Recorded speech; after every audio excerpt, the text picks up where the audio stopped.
இதய பிரச்சனைகளுக்கு தீர்வு காண முருகன் ஹாஸ்பிடல்ஸின் முருகன் ஹார்ட் ஃபவுண்டேஷன். இனி அனைத்து வித இதய பிரச்சனைகளுக்கும் வேர்ல்ட் கிளாஸ் ட்ரீட்மெண்ட்ஸ் உங்களுக்காக. முருகன் ஹார்ட் ஃபவுண்டேஷன், உங்கள் இருதயத்தின் நம்பிக்கை. கோவை மாவட்டத்தில் திமுக வெற்றி பெற வேண்டும் என்று செந்தில் பாலாஜிக்கு முதல்வர் உத்தரவிட்டுள்ளார்.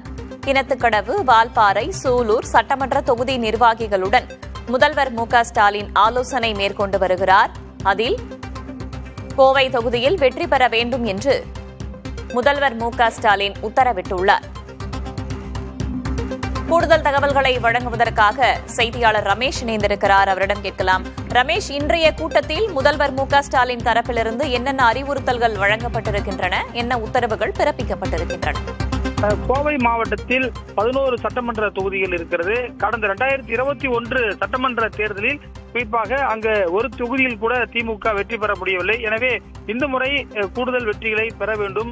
ஏனென்று சொன்னால் 2021 சட்டமன்றத்தில் 2 மாவட்டத்தில் திமுகவிற்கு கணக்கே தொடங்கப்படவில்லை. ஒன்று தருமபுரி, மற்றொன்று கோயம்புத்தூர்.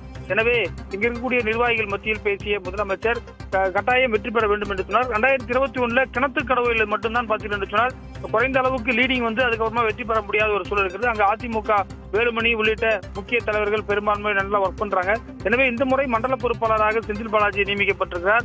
எனவே அவர் அங்க கூடுதலாக பொறுப்புகளை கவனித்து வெற்றி பெறுவதற்கான வாய்ப்புகளை செய்ய வேண்டும் என்று சொல்லியிருக்கிறார். தோல்வி உறும் பட்சத்தில் மாவட்ட செயலாளர்கள் மற்றும் இருக்கக்கூடிய நிர்வாகிகள் பதவிகள் பறிக்கப்படும் என்றும் அவர் சொல்லியிருக்கிறார். நாளை பிரதமர் கோவை வர இருக்கக்கூடிய நிலையில் கோவை மாவட்ட நிர்வாகிகளோடு முக்கியமான ஆலோசனையை தற்போது முதலமைச்சர் செய்திருக்கிறார். இது மட்டும் இல்லாமல் நாளை கோவை வரக்கூடிய இந்திய பிரதமரை எடப்பாடி பழனிசாமி அவர்களும் சந்திக்க இருக்கக்கூடிய சூழலில் அங்கு கொங்கு மண்டலத்தில் ஏற்கனவே ஒரு கூட்டணி வலுவாக இருக்கிறது. ஏற்கனவே வானதி சீனிவாசன் உள்ளிட்டவர்களும் அங்கேதான் எம்எல்ஏவாக இருக்கிறார்கள். எனவே அந்த பகுதியில் கூடுதல் கவனம் செலுத்த வேண்டும் என்று முதலமைச்சர் நிர்வாகிகள் மத்தியில் பேசியதாக தகவல் வெளியாகிருக்கிறது.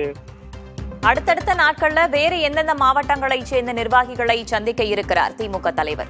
நிச்சயமாக ஒவ்வொரு தொகுதிகளுக்கும், அதாவது பாத்தீங்கன்னா திமுக எங்கெங்கெல்லாம் வீக்கா இருக்கோ அந்த பகுதியில தான் முதலமைச்சர் தற்போது இந்த 1-to-1 ஈடுபட்டு வர்றாரு. கிட்டத்தட்ட ஒரு 70 தொகுதிகளை தற்போது இது வந்திருக்காரு. இன்னும் பாத்தீங்கன்னா சில நாட்கள்ல திமுக எங்கெங்கெல்லாம் வாக்குகள் கம்மியா வாங்குகிறதோ அந்த பகுதிகளில் இது போன்ற 1-to-1க்கு ஏற்பாடு செய்யப்பட்டிருப்பதாக தகவல் வெளியாக இருக்கிறது.